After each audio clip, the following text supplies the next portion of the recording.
A paraxá dessa semana, a paraxá de número 17, 17ª lua do calendário judaico, fala sobre Itro, sobre um sacerdote pagão, mas o que acontece com a história? Você tem que ir lá nas raízes para entender o que se passa.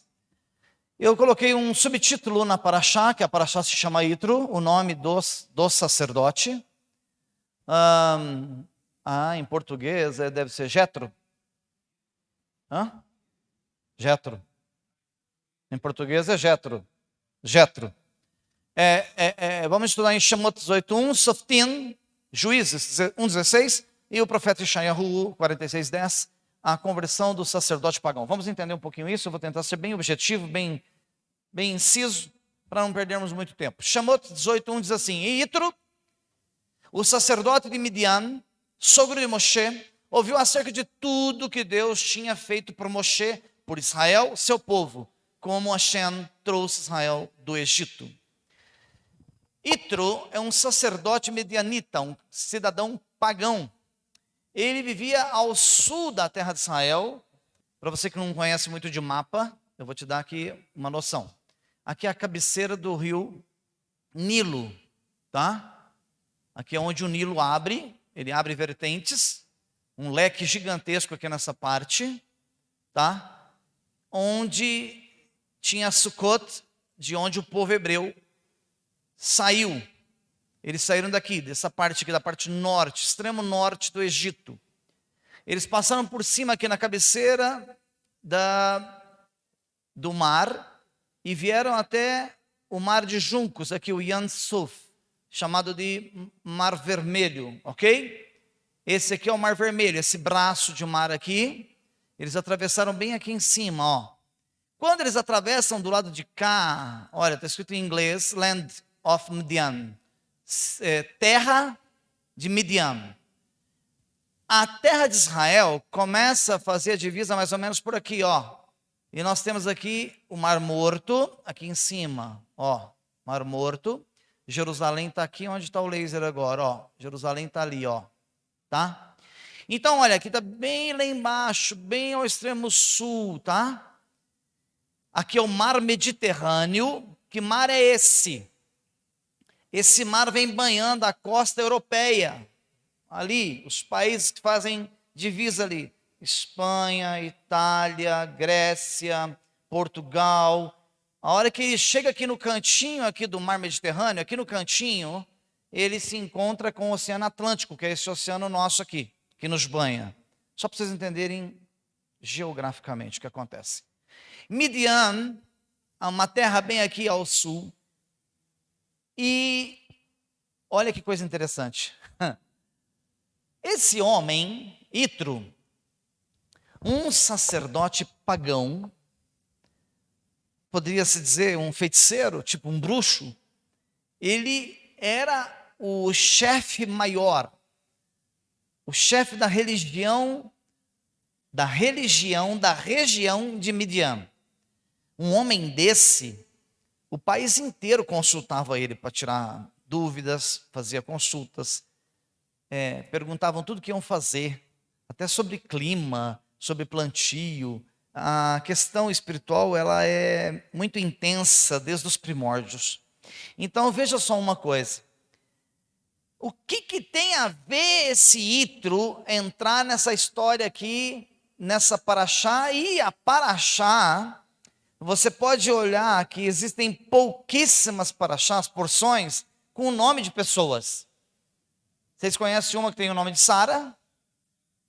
Uma que tem o nome de Noa? Agora tem uma com o nome de Itro. Agora, espera, calma. Sara era uma mulher santa. Tudo bem, uma paraxá no nome dela, ok? Noa era um tzadik, homem santo. Uma paraxá no nome dele, Baruch Hashem. Agora, como uma paraxá no nome de um feiticeiro? Como? Só tem 54 paraxiot. Por que tem uma paraxá com o nome de um sacerdote pagão? Aí é que está o segredo dessa paraxá. Então, veja só uma coisa, como é interessante. Moshe você começou a aprender lá de Bereshit, lá do início das Escrituras, Moshe nasce justamente na época em que um dos conselheiros de Faraó disse: pegue os filhos bebês, os bebês recém-nascidos, homens, e lance no Nilo. Nilo é um deus, era uma divindade para o Egito, para o Eretz Mitzrayim. Pega as crianças e lance no rio como oferenda ao deus do Nilo. E eles começam a jogar as crianças, e de repente Moshe é colocado numa cestinha, e quando ele navega um pouquinho, uma menina chamada Bitia, se não me falha a memória, filha de Faraó, vê o bercinho, o que fizeram com os juncos trançadinhos, um bebezinho boiando sobre o rio. Ela pega e adota o menino. Aí tudo já começa a mudar um processo. Procuram uma mulher que amamentasse, e foram lá e buscaram a mãe dele para amamentar ele, e ela falou: eu amamento ele, vou servir a filha de Faraó como serva, como escrava, para amamentar o filho da filha de Faraó, adotivamente falando, que a filha de Faraó adotou Moshe como filho. Moshe cresce no reino, tendo seu avô Faraó. Olha a moral que tinha esse menino. Pensa. E tem muita coisa aí no meio da história que eu não vou entrar agora. E de repente, já moço, ele está andando perto das construções. Ali os hebreus construindo a cidade de Faraó, construindo as pirâmides, construindo monumentos, fazendo todos os artesanatos em pedra, esculpindo as pedras para encaixe. E de repente, ele vê um egípcio açoitando um hebreu. Ele mata aquele egípcio, olha para um lado e para o outro e não vê ninguém, e enterra ele na areia. Tempos depois, ele foi separar uma discussão entre dois Yehudi. E um deles disse: quem és tu para nos separar de uma batalha, de uma guerra, de uma discussão, se nós o vimos matar e enterrar um egípcio? Quando ele viu que eles acusaram ele de tal fato e tal ato, ele disse: já não posso ficar mais aqui, porque no Egito, não importa quem fosse, se cometesse o crime de assassinato, era olho por olho, dente por dente. Moshe ia ser morto, não importa que era neto do faraó, ainda que adotivo, ia ser morto. Então o que ele faz? Ele foge, e por um período de tempo ele se afasta da onde ele foi criado, da onde o povo hebreu estava acampado, ao norte do Egito, e nesse afastamento, por um tempo que ele peregrinou, ele foi até a terra de Midian, que ali parece pertinho, mas não é tão pertinho, é uma boa caminhada ali. E ele fica por lá um período de tempo, que eu não vou entrar em detalhes também agora, e ele até ficou aprisionado por um bom tempo lá, não foi isso? E de repente uma mulher começa a cuidar dele. E o nome dessa mulher é Tzípora. E esse homem, que em Midian era apenas um forasteiro, a filha do sacerdote de Midian, do mentor espiritual de Midian, a filha de Itro, se apaixona por ele. Isso causou um conflito dentro de Midian, porque ali existiam tribos, príncipes, e os príncipes queriam casar com quem? Com Tzípora, que era a filha do supremo chefe espiritual. E de repente a menina quer casar com quem? Com Moshe. Itro autoriza, porque viu que a filha se apaixonou. Tzípora casa com Moshe. Quando ele viu que tinha que voltar para o Eretz Mitzrayim, ele chega para o seu sogro e fala: sogro, a peleja vai ser violenta, eu vou dar o guete para minha mulher.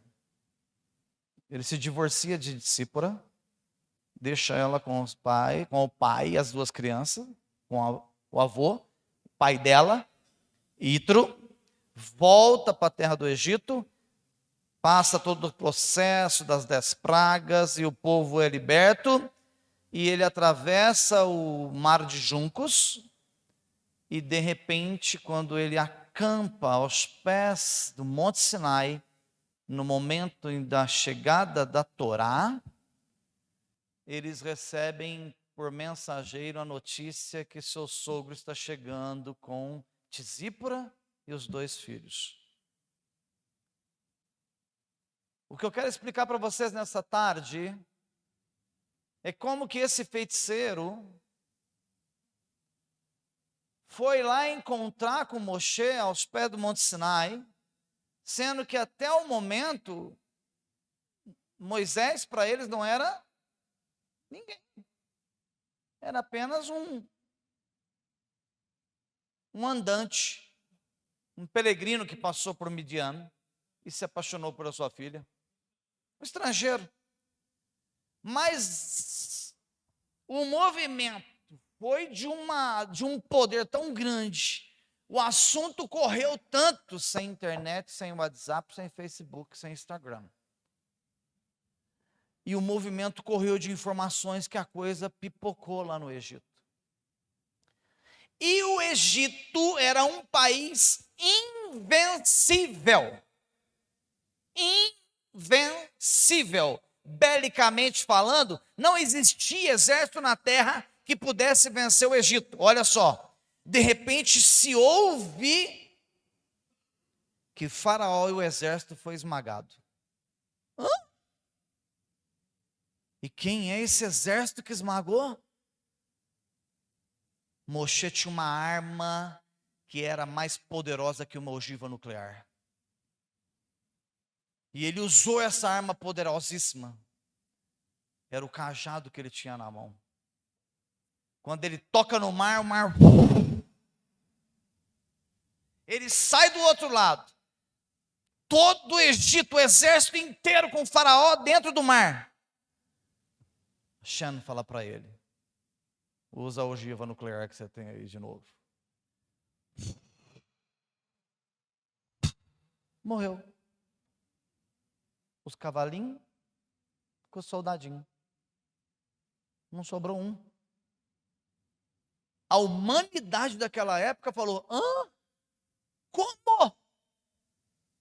Itro, esse sacerdote pagão, pega uma comitiva e vai encontrar com Moisés assim que ele já tinha passado, já estava no Monte Sinai aguardando a descida da Torá, e de repente esse homem, que era um pagão, não cria, não acreditava em Hashem, não acreditava em Deus, em outros deuses sim, mas Adonai Tzbaot, ele não acreditava.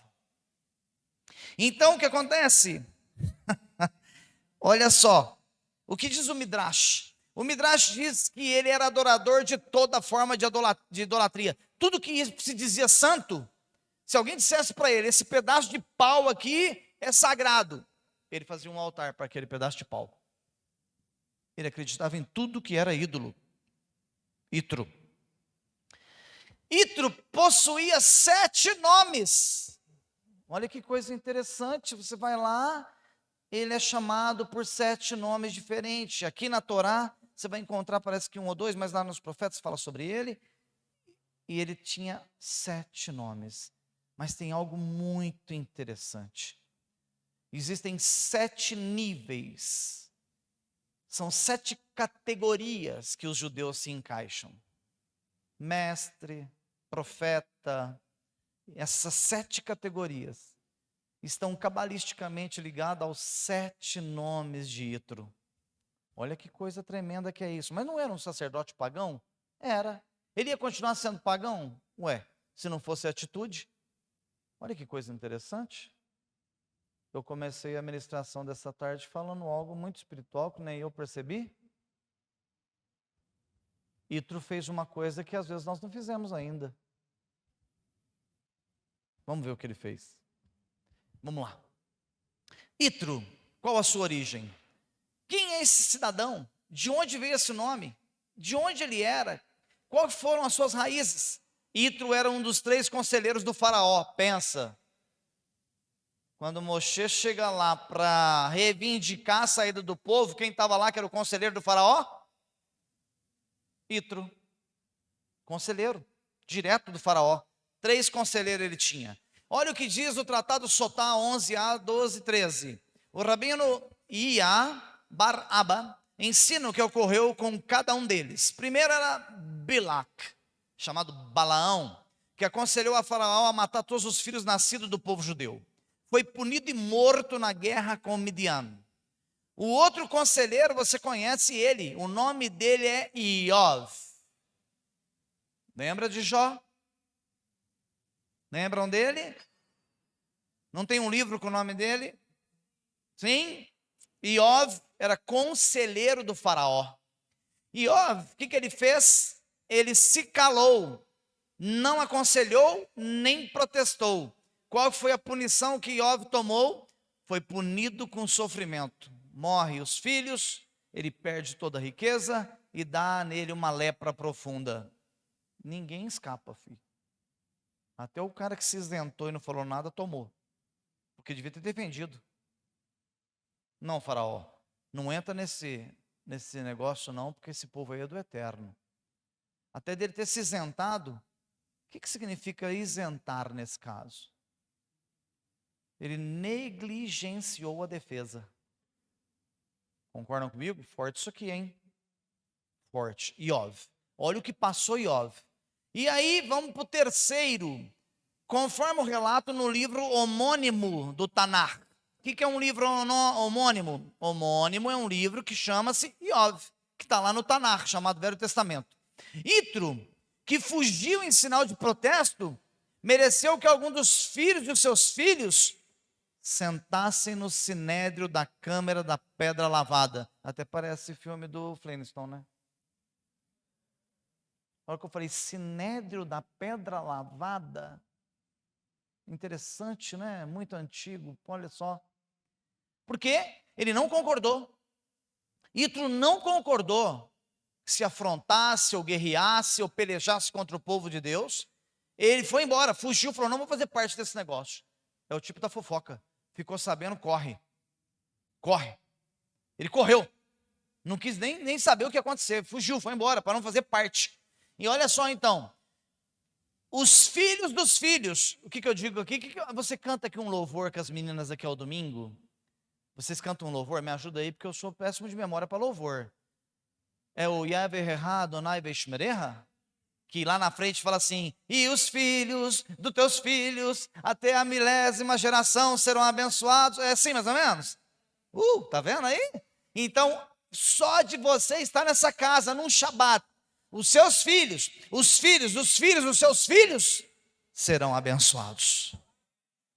Isso é forte? Demais, demais. Para o bom entendedor, isso é demais, os seus filhos serão abençoados. Olha o que diz aqui, Itro então foge, e aí os filhos dele sentam no sinédrio, no tribunal de justiça judaico. Forte, puxa vida, que coisa linda. E é declarado que a geração de Itro será e foi abençoada. Olha que perfeição que é isso aqui, é lindo demais. Então, quando eu ensino alguma coisa para vocês, acatem, vivam, pratiquem. Vai fazer toda a diferença nas vossas vidas. Livro de Shemot, capítulo 18, versículo 6 diz, e ele mandou um recado para Moshe, e Itro disse, o seu sogro, estou chegando com a sua mulher e seus 2 filhos. Olha o que diz o Tratado Targum Jonathan, Shemot 18:6. E ele disse a Moshe, eu, teu sogro Itro, vim para ti para ser um prosélito. Se não me queres receber, tudo bem, não tem problema, mas receba pelo menos por causa da tua esposa e dos 2 filhos que eu estou trazendo comigo. Ele mandou um mensageiro na frente para dizer o seguinte para Moisés, o sacerdote, o chefe espiritual de Midian, manda uma mensagem para Moshe que está acampado ao pé do Monte Sinai, na onde recebe a Torá. Ele manda uma mensagem dizendo: eu, Itro, o chefe maior, o sacerdote, aquele que invoca todas as divindades na terra de Midian, aquele que tem o poder espiritual da terra de Midian, estou mandando um mensageiro para te comunicar, estou indo aí para me tornar um judeu. Vida! Olha o que diz o Tratado Targum. Eu estou indo aí para me tornar um prosélito, vou me converter ao judaísmo, estou chegando aí para negar todos os deuses que é o qual eu sou sacerdote, sabe por quê? Todos os deuses que eu sirvo nessa terra, nenhum deles derrotou o exército de egípcio, nenhum deles abriu o mar, nenhum deles fechou o mar sobre o inimigo, e não existe Deus como o Deus de Moisés. Estou me convertendo. Estou renunciando. Rapaz, o Eterno mandou fazer uma paraxá com o nome do cara, porque um homem dessa magnitude espiritual, ainda que do lado contrário, reconhecer Deus acima de todos e se converter imediatamente é algo louvável. Entendeu por que tem uma paraxá que se chama Itro? Não é profundo isso? Isso é chocante. Um pagão que abraçava a religião diferente da sua. Isso é um prosélito. O que ele foi? Humilde. Negou a si mesmo, negou a sua religião, negou a sua posição. Imagine ele perante a filha, os netos, a sua comitiva que viajou com ele. Um homem desse não viajava sozinho, tinha uma comitiva enorme. Na hora que ele manda o mensageiro e fala: vai lá, vai na minha frente, o mensageiro tem que chegar primeiro, avisa, prepara Moshe que eu estou a caminho, e diga para ele: vou me converter ao judaísmo, e eu estou chegando. Se ele não me quiser receber, não tem problema, eu vou me converter do mesmo jeito, independente se eu for recebido ou não.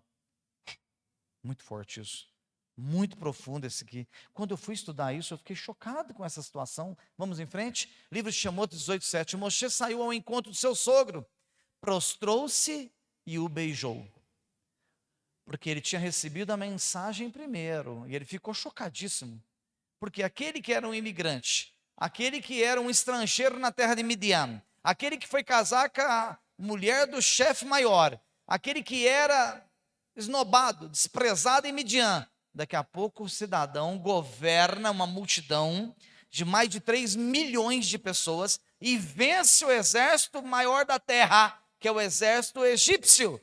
Alguém olhava para Moshe e falava: quê? Esse homem é um herói. Por isso que todos adoravam, primeiro ao Eterno, depois a Moshe. Glorificavam o Eterno e a Moshe, porque Moshe foi a representatividade do próprio Deus aqui na terra. Deus dotou Moshe de um poder tão grande, que o que ele fez nessa terra, nenhum homem fez até hoje. Nenhum homem tocou numa rocha e fez sair água. Nenhum homem deu uma palavra e o Eterno acatou e fez cumprir como foi feito na época de Moshe. Ninguém tem uma vara que foi lá e colocou no mar e o mar se abriu. Nunca na história da humanidade isso voltou a acontecer. Então olha o que diz o Midrash Tanhumá Vaishgash 7:1. Quem imaginaria Moshe saindo com a sua comitiva de pessoas e líderes, indo com ele para receber Itro, seu sogro? Os dois homens que receberam mais homenagem do que qualquer um outro na terra foram Itro e Yaakov. Lembra da história de Yaakov, que nós aprendemos um paraxá atrás? Que o irmão preparou uma recepção para ele. Agora você imagina, Itro foi o segundo homem que mais recebeu homenagens na terra, e sendo ele um pagão. Sabe o que choca? Deixa eu ser bem sutil, para não doer muito.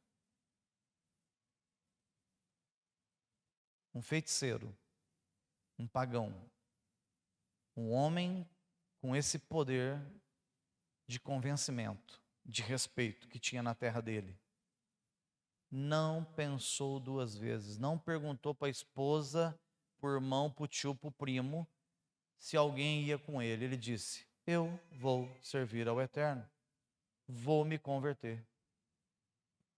Quem quiser ir comigo que vá, senão eu estou indo. O Eterno viu uma mudança tão radical nesse homem, que é difícil ver na humanidade. O que o senhor quer dizer com isso, Roche? Por que serve para nós? É que você chega aqui, aí tem hora que você fala, não, isso aí é demais, boa, não precisa ser desse tanto não. Ah, não, tá exagerando muito. Eu não preciso ser desse jeito. Pode ser bem menos. Não, o Roche está exagerando. Não, misericórdia. Que? Não, eu tenho que pôr a mão na Torá, eu não posso dar as costas para ela? Não, eu tenho que... Hã? Não, para que isso tudo? Não. Itro disse, estou dentro. Ah, mas tem muita regra, estou dentro. Mas o regulamento é pesado, estou dentro. Tem que guardar a lei alimentar, estou dentro. Mas tem que guardar o Shabá, estou dentro. Nada impediu ele. Nada. Às vezes tem gente que está na casa há 2 anos, 3 anos, 4 anos, 5 anos. Irmão, e aí, já conseguiu? Ah, Rocha, a única coisa que eu não consegui ainda foi ficar livre do porquinho. Não é um porquinho, isso é um porcão. Que porco é esse? Que fica grudado na pessoa 5 anos? Não é porco, isso é um rinoceronte. Misericórdia. Então tem coisa que a gente não consegue se livrar, coisinhas pequenas. E nós nos intitulamos como Yehudi, como judeus. Estão começando a me entender? Um homem que era totalmente avesso aos conceitos, princípios divinos, de um dia para o outro ele muda a sua vida radicalmente, sem olhar para quem gostou, quem não gostou. Quem que foi um outro homem que fez isso? Vamos falar um mais recente? Shaul Shalir.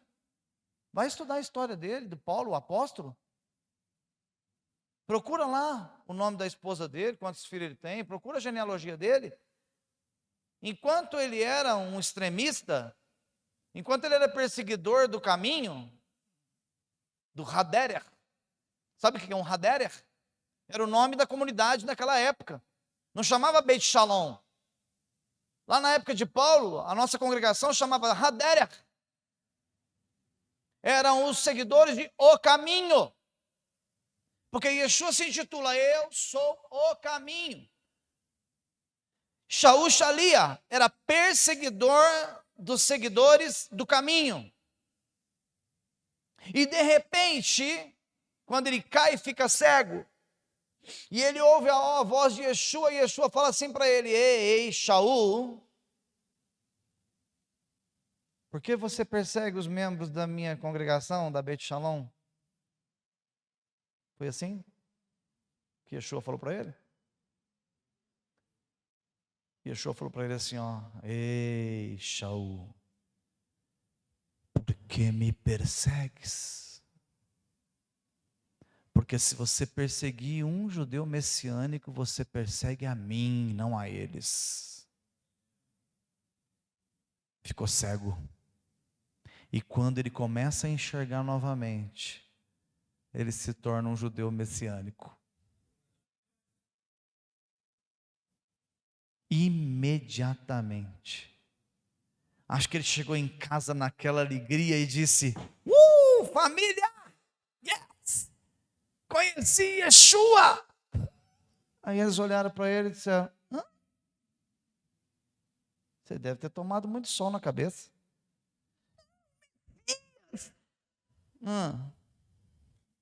Aquele que foi morto, mas ao terceiro dia ressuscitou.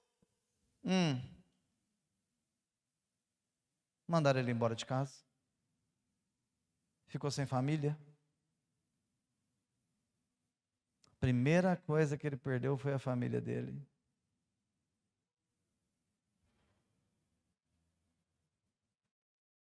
E alguns chegam aqui e pensam que é fácil. Itro correu o risco de perder o país dele. País. Ele era o governante de Midian. O país. Eu vou abrir mão do meu país por esse Deus aí que eu nunca vi falar, mas que é esse é Deus. Esse aí é Deus. Me apresenta o nome dele, porque a partir de hoje eu sirvo ele. Esse que abriu e fechou o mar, derrotou os egípcios, é ele mesmo. É ele, porque aqueles que eu acendia lá a vela, que eu fazia lá os incensos, aqueles lá não acendia nem fogo em paia. Agora esse é esse que eu vou servir. Ele não ficou em cima do muro. Ele não mandou um zap assim lá para Midian, ô galera, elimina metade das oferendas aí, porque agora o negócio que tem ficou difícil, hein? Agora estou começando a entender. Não, ele não mandou um WhatsApp. Ele simplesmente falou assim para ele mesmo: todos os deuses da terra que eu conheci até hoje, eu elimino da minha mente, do meu coração, da minha essência, e a partir de hoje só existe um, que é esse que eu acabei de conhecer, que trouxe o povo hebreu da terra do Egito, e o seu nome é Adonai Tzvaot. De politeísta, um homem que era politeísta, muitos deuses, ele passou a ser um unitariano. Eliminou todos e começou a crer em um só. Shemot 18:10 diz: Yitro disse: bendito seja Adonai, que salvou dos egípcios e do faraó, que salvou o seu povo da mão pesada dos egípcios. Olha aqui onde ele confessou, olha onde ele confessou, ele disse: impossível escapar do Egito, impossível escapar do exército egípcio, impossível escapar da mão pesada de faraó. Bendito seja Adonai Tzvaot, que salvou vocês da mão pesada de faraó. Ou seja, quando ele disse bendito, um sacerdote pagão falando isso, adorando Adonai, dizendo que ele era o sumo, o soberano, o eterno, foi um milagre de uma proporção magnífica, algo tremendo. E vamos indo para fecharmos. Está escrito assim lá em Shemot 18:9. Yitro se alegrou por todo o bem realizado por Adonai a favor de Israel, ao resgatá-los do Egito. Veja só, o Midrash Tanhumá, em Yitro 7:1, diz assim, se alegrou. Se você fosse ler a palavra na íntegra no hebraico, se alegrou, estaria escrito assim, vairad, se alegrou. Mas o texto não está escrito com essa palavra. O texto onde está escrito se alegrou, está escrito da seguinte forma: vairad é diferente de vairad. E onde está escrito vairad, ele se tornou um Yehudi. Então, quando chega no 18:9, que diz Yitro se alegrou por todo o bem, o texto está dizendo, Yitro se converteu ao judaísmo, por ver todo o bem realizado por Adonai a favor de Israel. Ele viu que o milagre foi tão gigantesco, que imediatamente ele se tornou um judeu. Profundo isso, né? Então Yitro disse: não negligenciei a adoração de nenhum ídolo neste mundo, mas não encontrei nenhum Deus como o Deus de Israel. Agora sei que o Senhor é maior do que todos os deuses. Escute isso aqui. Olha uma frase que Yitro disse. Forte, hein? Não negligenciei nenhuma adoração a nenhum ídolo deste mundo. Se tinha um Deus, que era o Deus da lua, que dizia assim, quarta-feira, 5 horas da manhã, você tem que estar de pé adorando a lua. Um exemplo. 5 horas da manhã da quarta-feira, ele estava em pé adorando a lua. Se tinha outro Deus que dizia, você tem que queimar 10 quilos de incenso, misturado com isso, com aquilo, e a fumaça tem que subir para as narinas do seu Deus. Ele fazia milimetricamente conforme era necessário fazer, dentro das regras. Então ele disse assim, se para os deuses que eu servia corretamente, milimetricamente, sem falhar em nenhum ponto, quanto mais ao Todo-Poderoso. Agora, às vezes nós não fazemos isso nem para o nosso Deus. É o que eu tenho batido aqui na tecla. Não faltem das reuniões, não cheguem atrasados, não negligencie a sua adoração. É o que Yitro fez. Um pagão chegou fazendo mais do que os da casa. Aí cumpre aquela palavra. Os filhos das trevas são mais prudentes do que os filhos da luz. Porque se um feiticeiro chegou fazendo mais do que os da casa, o Eterno falou, não é possível. Coisa tremenda que é isso. Já em Shemot 18:12, Yitro, o sogro de Moisés, trouxe uma oferta queimada e sacrifício para Adonai. Ele nunca tinha visto Adonai. Oi? Nunca tinha visto? Oi? Aqui é no sentido ouvir, entender, aprender, servir. Conhecia todos os deuses da terra daquela época, todos, mas nunca tinha ouvido falar no Eterno.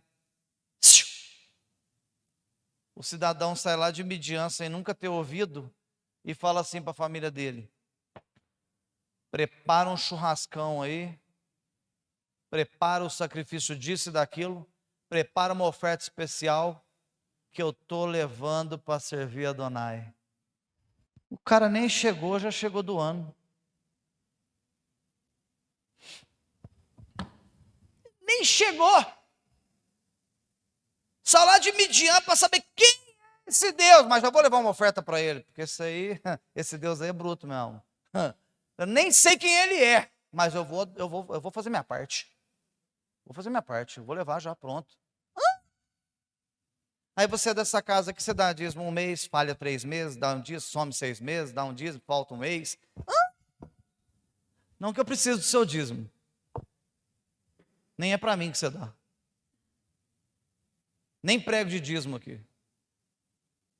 Mas aqui está falando de oferta, de doação.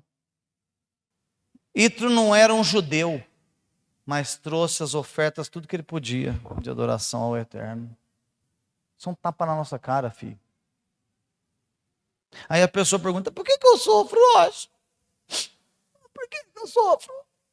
Pergunta para Itro. Pergunta para o pagão: por que você sofre? Pergunta para um pagão que foi mais santo do que muitos santos, que se dizem santos. Pergunte para Itro que ele vai te responder por que você sofre. Shemot 18:5. Itro, sogro de Moshe, trouxe os filhos e a mulher de Moshe até ele no deserto, onde ele estava acampado junto à montanha de Deus. Itro foi no Beit HaMikdash? Foi em Jerusalém? Não? Ele encontrou com Moshe onde? Nem precisou de um templo para ele servir, adorar e ofertar e abençoar. Foi no deserto mesmo. Isso é mais forte ainda. Não é bruto ainda. Então encontrou com ele no deserto. O Rash diz o seguinte em Shemot 18:5. Itro estava vivendo em meio a todo esplendor que o mundo podia lhe oferecer. E no entanto seu coração o levou a ir para o deserto, a um lugar deserto. Deixa eu traduzir isso aqui. Deixa eu traduzir o que Rash está falando. Itro morava provavelmente num palácio, piscina, com cascata, uns coqueiros lá tipo um oásis, ali na região de Midian. Gozava, desfrutava de todo o bem que a terra podia oferecer, carne assada a hora que ele quisesse, gente o servindo. Mestre, tâmaras para o senhor, mestre.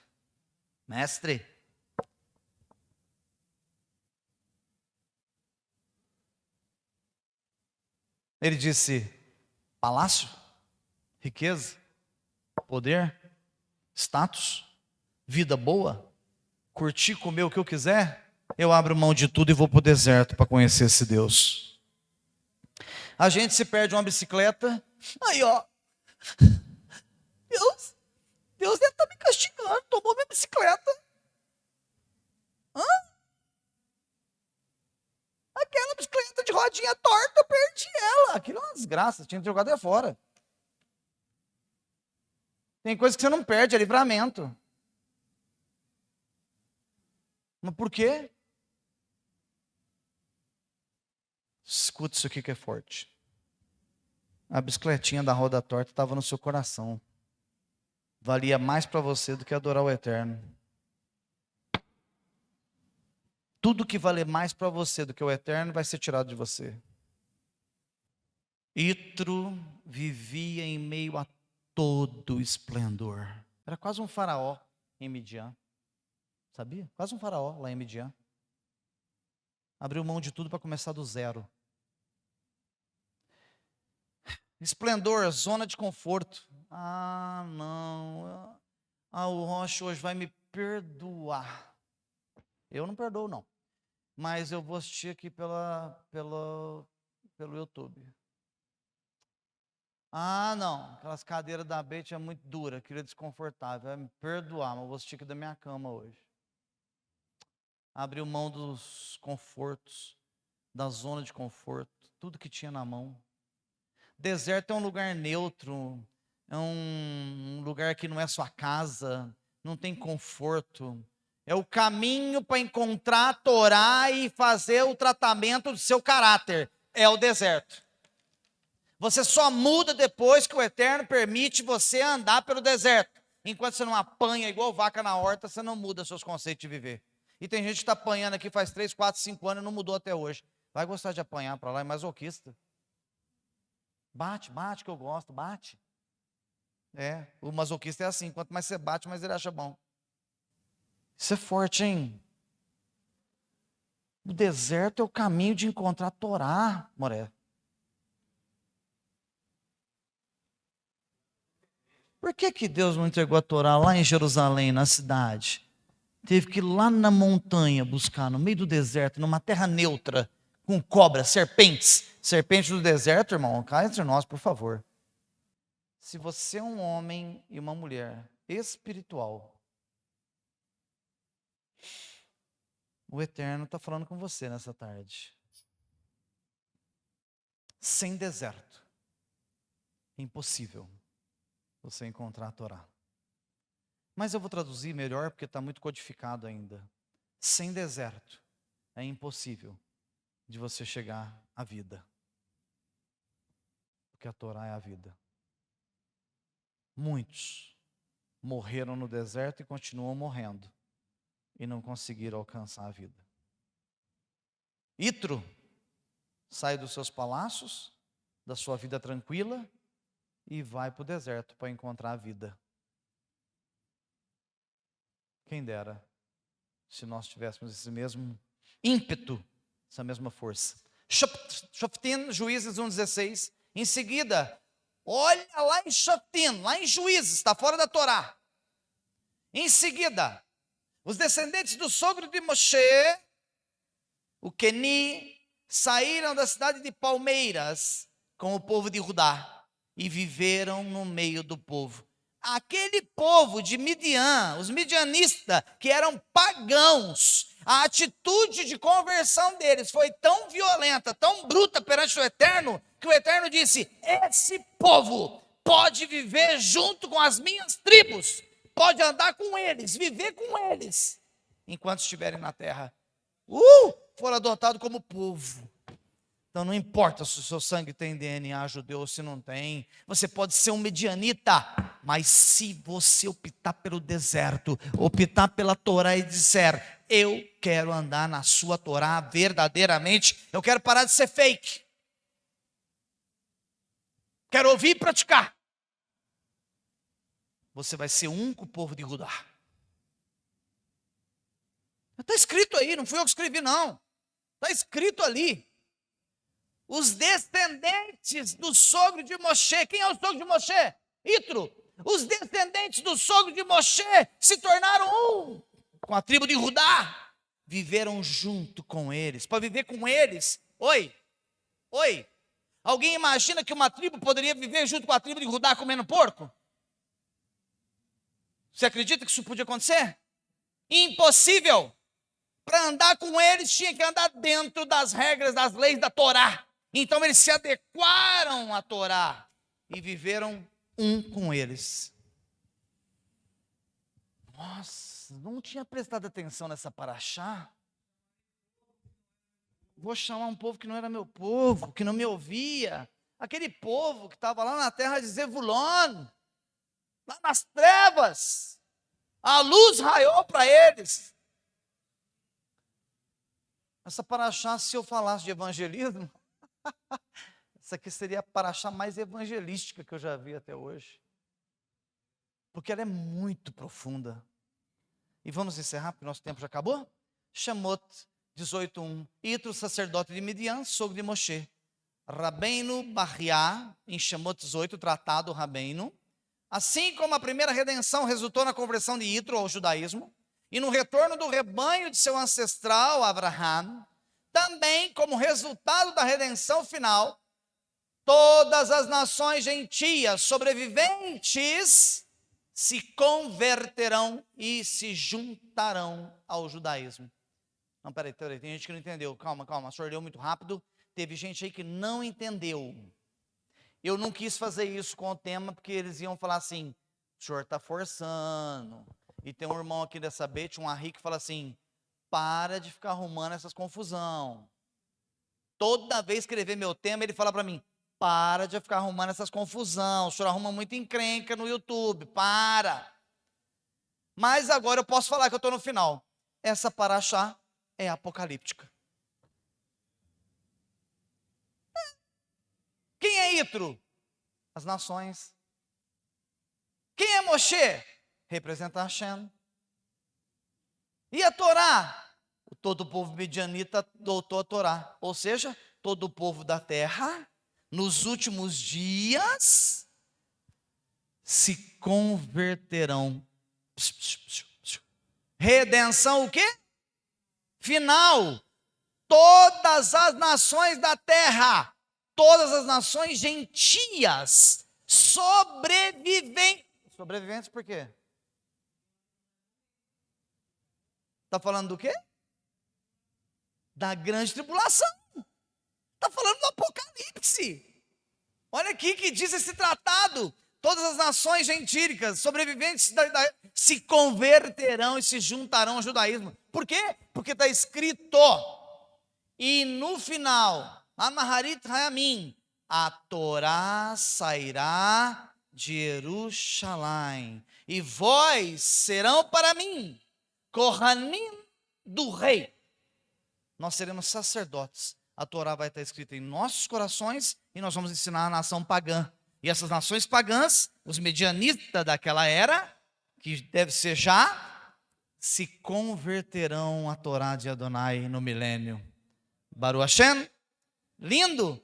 E aí o profeta Ishayahu, 11:9, confirma o que Rabbeinu, ou melhor, Rabbeinu Barriá, está confirmando o que o profeta Isaías falou. Eles não ferirão e não destruirão. Faltou um U aqui. Em lugar algum na minha montanha sagrada, ou seja, no Eretz Israel, lá não vai acontecer nada, pois a terra será cheia do conhecimento do Eterno. A Torá será espalhada por toda a terra, como as águas cobrem o mar, a minha palavra será sobre todas as nações gentias. E Isaías 46:10 vem o complemento de tudo isso que você ouviu. No princípio, anunciou o fim. Em Yitro, anunciou o Apocalipse. Porque eu proclamo, aviso, dou um alerta de antemão das coisas que ainda vão acontecer. É perfeito. Perfeito. A Bíblia é codificada, Pedro. Ela é codificada. Está tudo interligado, tudo trançado assim, os códigos. Olha o que o profeta está dizendo, que tudo que aconteceu lá é um reflexo do que vai acontecer agora. Yitro representa a humanidade pagã, que vai se chegar no Senhor e obedecer a Torá, e vai largar todos os seus ídolos. Bezat Hashem, assim permitindo o Eterno, em o nome de Yeshua HaMashiach, que Hashem vos abençoe, em o nome de Yeshua HaMashiach. Amém. Baruch Hashem. Yevarecha Adonai veishmerecha. Yaev Adonai panamelecha viunecha. Issa Adonai, Adonai panavelecha. Veasem lecha. Shalom.